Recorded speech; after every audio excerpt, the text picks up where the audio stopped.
Okay, I'm going to take up my long-term project of liberating my poems into the air where they can vibrate off the page by reading this book, Great Canadian Poems for the Aged, Volume 1, Illustrated Edition. This book, it was published in, when was this book published? 2012. Wow.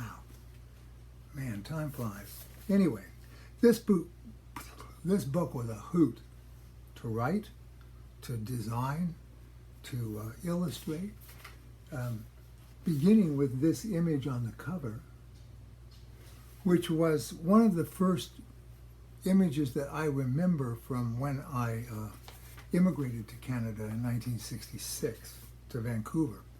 The Vancouver Sun had this image on the cover of the front page of the paper at a time when the struggle between the Sons of Freedom, who were a sect of the Doukhobors that came here in the 19th century from Russia, funded by Tolstoy, because they refused to recognize any authority other than sacred authority.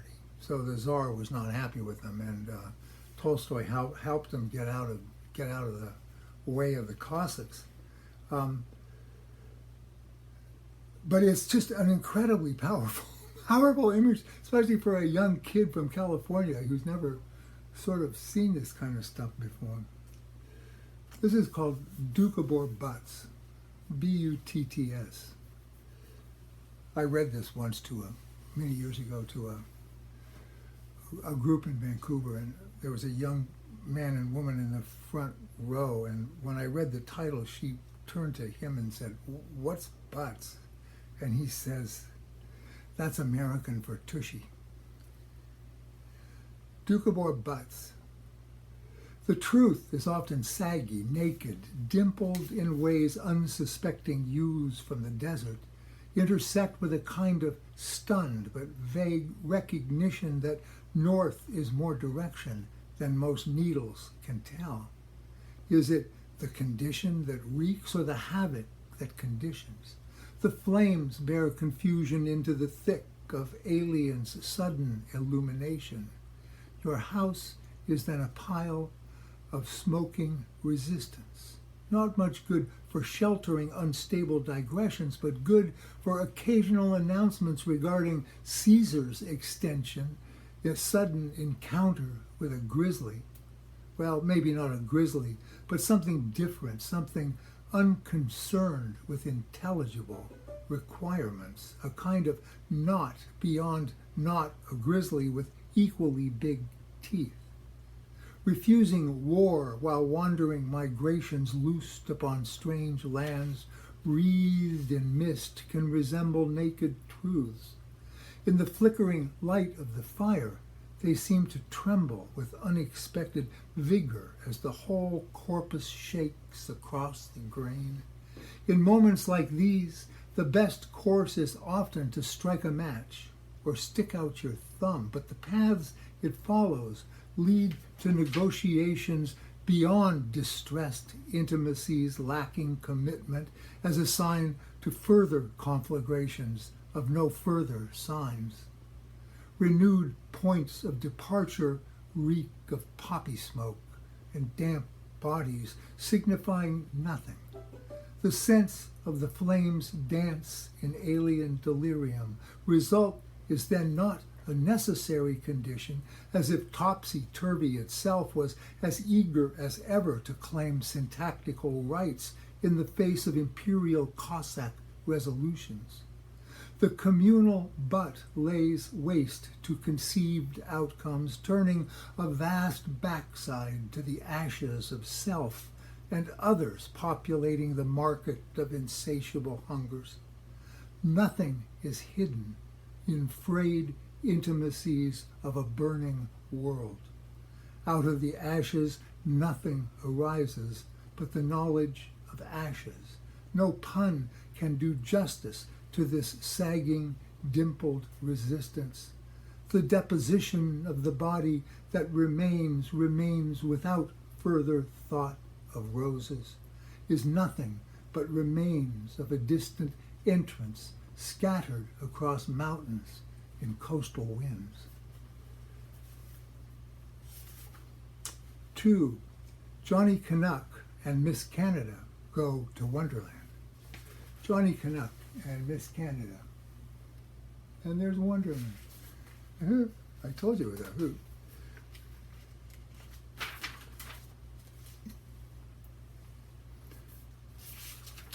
If it was as simple as the Queen on a stamp, the glaciers would be just an embellished disclaimer. The other side of the mountains, however, exclaim later plenitudes till glacial restitution circulates freely among elk herds by the side of a road that never gets there, because toward ends it. Before my time means the residue is a kind of haunting, disparate brush of lips across exposed intimations of lost roads and rivers lurking in clefts of earth's distant fading into mist. Walking into it is not the same thing as a sunset smooch. This queen rests in boxes holding bits of a world beyond any conceivable world. Grand hotels rest in boxes too, punctuating imaginary mountains, awaiting some Hieros Gamos to activate insignificant announcements of random clarifications render here into a rainforest's hushed breathing. Opening itself to senses' elusive failures, the forest breathes a sigh of relief as words join bears around the garbage pit at the edge of the sentence. Johnny Canuck and Miss Canada, proclaiming the virtue of porridge seasoned with salt, hit the road. The road becomes a vertiginous possibility resembling a rabbit hole or behemoth rising out of hypothetical suspensions in reference next to the highway till tortured significations indicate a cul-de-sac of sad reversions to unrestrained virtue ever girded for the manly thing to do. But the whole world's lurking in space, cracks yield to non-monotonous evage of sudden density set out too. Then war comes home, and empire wonders what happened. The noise getting louder and louder. Johnny Canuck and Miss Canada hearing music that commands face of uncertain outcomes to step up, wonder not what's next, but how residue will yield previously untold tales of breezes and trees and random blowing flakes of white perfective inundation yields. This is called Dominion. For those of you who aren't familiar with Canadian institutions, Dominion stores were one of the main shopping markets in Canada for many, many years. They're all gone now. And there was also a holiday. It was now called Canada Day, but back when I came to Canada, it was called Dominion Day. And it was a celebration of our ties to England. Dominion Day. Oh, Canada, who's on top is your anthem of immaculate plenitude, your endless refrain. No domicile is complete without it, no tempest truly fine. Who's on top resists metaphorical resolutions and leafy insistence on benevolent and scalable magnitudes, as long as no answer dominates. As the sun rises over the Atlantic, vectorial intensities displace it in stories of voluptuous proliferation. Who's next to it also counts, though then the top becomes a question negotiable similitudes mountainous distances fade into. They may look like a maple leaf in heat, but then whose on top approaches the horizon of sense's own domestic walls, if nations and grocers can wield dominion over dominion, is dominion's dominion diminished? Or is it merely destined for some attitude adjustment in the company of unsuspecting increments of authoritative distribution functions, disdaining toques, even as fading regimes of remittance cling to some last vestige of long, pale legs and little white tennis skirts? Whose on top then extends beyond street names' ever tenuous hold on the ground worn into paths of immaculate condensation?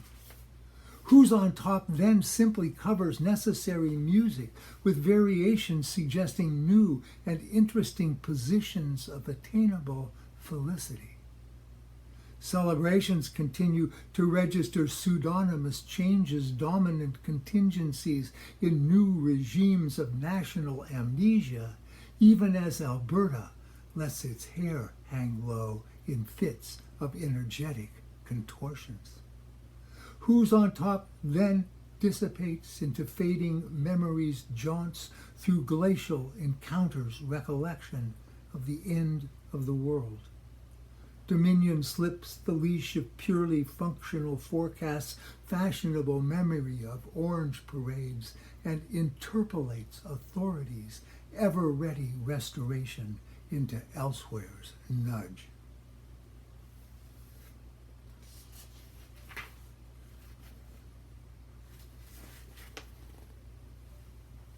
The Great White North. These poems, these are really funny, loving poems, actually. I mean, these are like this. When this book came out, there were some reviews that kind of said I was making fun of Canada, but that was the last thing on my mind. These are like paeans to the memory of marvels that have disappeared or are in the process of disappearing from the earth. The Great White North. Ishmael's whale could barely hold a sperm candle to the hump of that sudden thought, spreading out in undulating arguments of vast, intemperate, breached limits. Lack of definition is the name game that brings extensions of shadowless defiance to densities of vague, wrapped-up national yearnings characters fold into thought of eventual glory. Mad trapper prophecies fall into all too scrutable renditions of what, after all, is just a moment of singular syllabic kinetics. The phonemic proliferation undoes any meager hope for regular fixes, opening the limit in ways infinitely intimate adjustments of weather lead to song. H.D.'s intensity was rooted in concatenations of etched words thinking against white field. Supine reckonings of clarity's perpetual whine of overworked moral engines in the vineyards of broad human endeavors toward continuous dispersion lurid of displays in moose-like vocalic excretions wage war on everything with all the light subject positions yearn to bring midnight to sun's evasive yet ample declaration that bookish has yielded rethinking of extended dimensions, leaving them flopping for want of a decent milieu. It's green around here now and yellow lilies have popped, but white still lounges in eyes' propensity to cling to distant references to all too common senses of origins, wilds busting out beyond Emerson's world. We think up again into old heart, but as if it has to begin just there in that utterly blank exfoliation and chiseled nada indicating truth and beauty out on the town, unable to keep their hands off each other as a sign of possible inroads by ancient breaches in hills formerly known as too solicitous extensions into geographies of thought. Okay.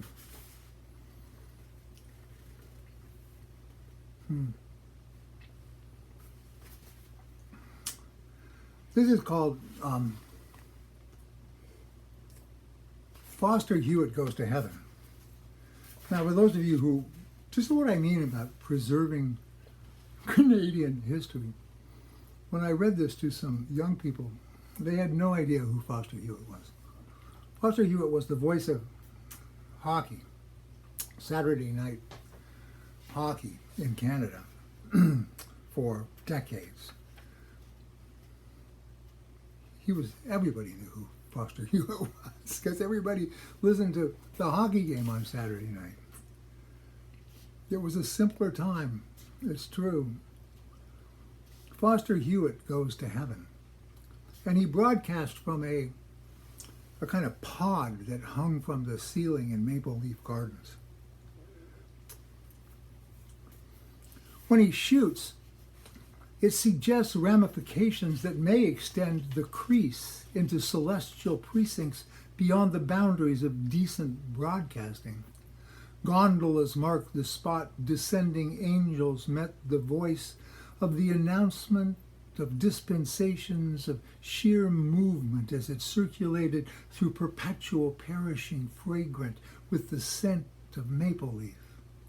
Simpler Times is the name of extratemporal phantasm fixes, but still a certain nourishing pools in a moment of hats and far-flung receivers scattered among snowbound outposts awaiting the announcer. Life went on and on. When the communes came, the background music changed, but elk still hung by the roadside. Most knew 6 was enough, a number rendered sacred by the size of its heroes, names etched in an intact sky. How, for instance, do you exceed the edge clouds bring to disclosures of forever?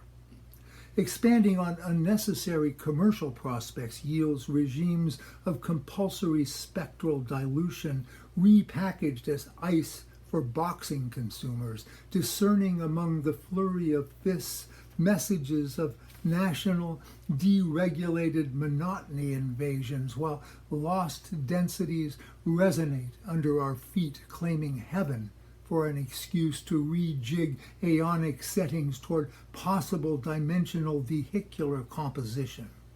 No more incursions, just ice, clean and hard, and the slice sharp steel brings to its ply on ply its unfolding lines of flight through incommensurable vectors of recombinant temporal creations freed into reason's profligate evaporation.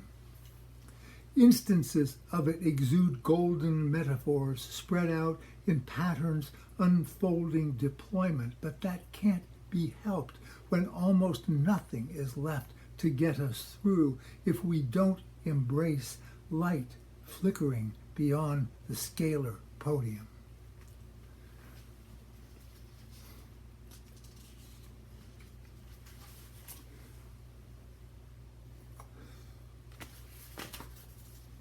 This is called stubbies. Stubbies were, when I came to Canada, beer, you got beer and stubbies. Then globalization came along, and the next thing you know, beer's now bottled in uniform long neck bottles that have no fucking tradition behind them, except in Texas probably.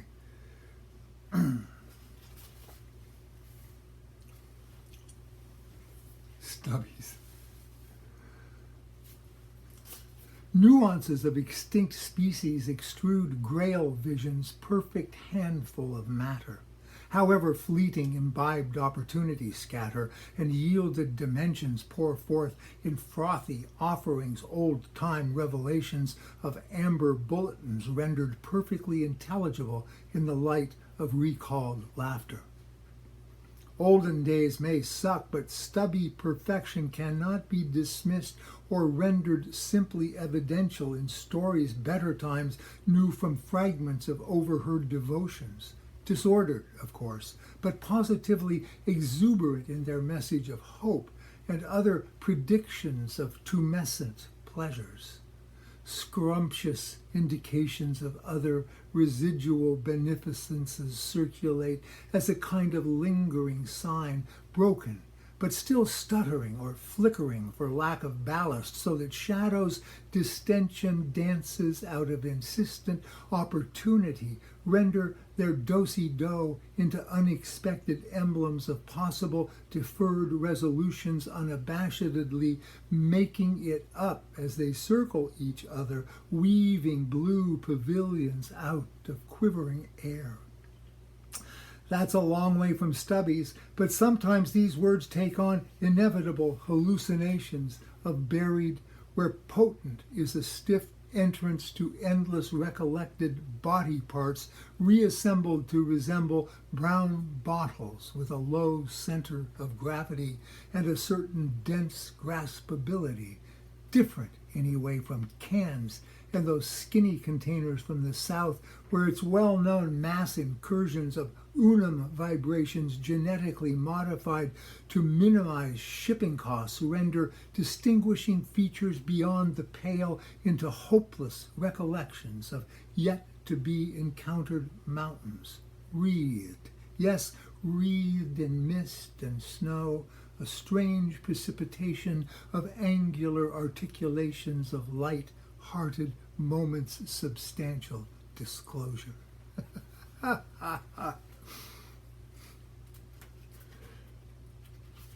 If you don't know this,